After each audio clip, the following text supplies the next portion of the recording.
তুই কি বাচ্চা আছিস? হ্যাঁ, এটা কি স্টাইলে ঘুম? কোন দেশের স্টাইলে ঘুম এটা? কোন দেশের মানুষ এমনি ঘুমায়? একদম বড়।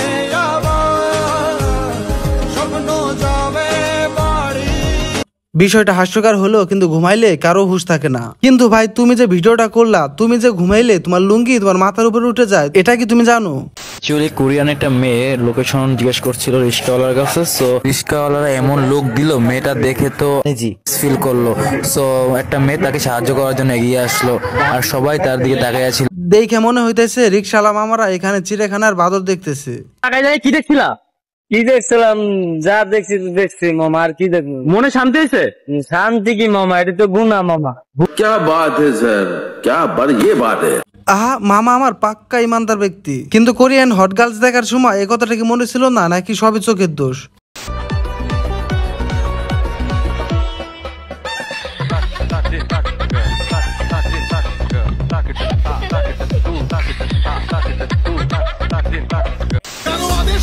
আমি চির সাথী, আমি না মানি আইন, আমি না কারো অধীন, যেন আমি শ্রেষ্ঠ, শুধু আমি সঠিক, কেবল আমি সত্য, পুরা দুনিয়া বেঠিক। প্রলয় আমি করি ধ্বংস, আমি শত্রু খাইলে সদা হন্য, আমি শৃঙ্খলা মানি না, মৃত্যু চিনি না, আমি চলে ওঠা শিখা নিভিতে জানি না। চাচা আমার পাহাড় ভাই আস্তে আস্তে আকাশের দিকে যাইতেছে, কিন্তু এই ছোট ছোট পায়ে এক সময় ঠিকই আকাশে পৌঁছে যাবে, আর আকাশে যাইয়া চাঁদের দেখা পাবে। স্বপ্ন যাবে বাড়ি আমার, এই গানটি কখনোই শোনেননি এমন বাংলাদেশে হয়তো খুঁজে পাওয়া যাবে না। মুক্তির 15 বছর পরে এসেও গানটি আজও যেন নতুন। অনেক গান আসে আবার হারিয়েও যায়, তবে স্বপ্ন যাবে বাড়ি ফিরে আসে বারবার। বিশেষ করে ঈদের সময় এলেই নতুন করে ট্রেন্ডে আসে। আমার মনে হয় এই গানটা কখনোই হারিয়ে যাবে না, প্রজন্মর পর প্রজন্ম বাঁচিয়ে রাখবে এই গানটা, কি বলেন?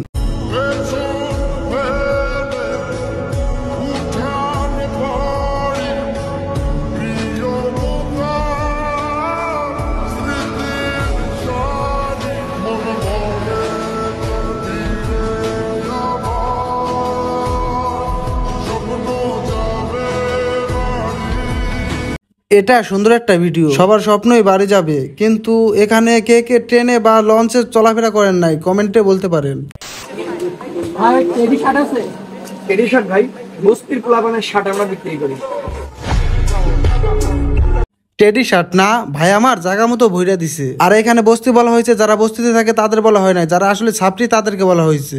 ঈদের দিনে আমার সালামি পাওয়ার পর আমার রিয়াকশন, Yes. No. Yes. শিবে সালামি দিতেন না? যখন আমার কাছে কেউ ঈদের সালামি চাইতে আসে তখন আমি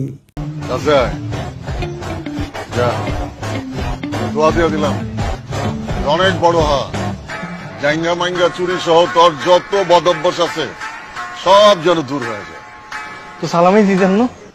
তোর তো বেটা সালামির চাইতে বড় জিনিস দিছি, দোয়া।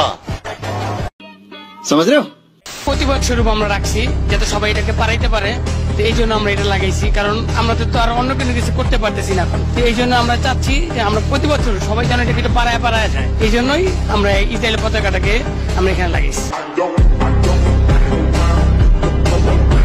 সেলুট ভাই, ইসরায়েল নামে কোনো রাষ্ট্র কি আমরা বিশ্বাস করি না।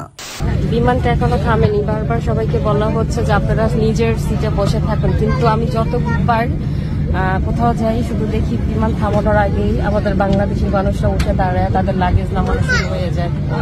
এই যে একজন এখন পড়ে যেতে নিয়েছিল। এরাই হলো বাঙালি, কোনো রুলস ফলো করার মধ্যে নাই, যে যার ইচ্ছে মতো রুলসের মাইরে বাপ।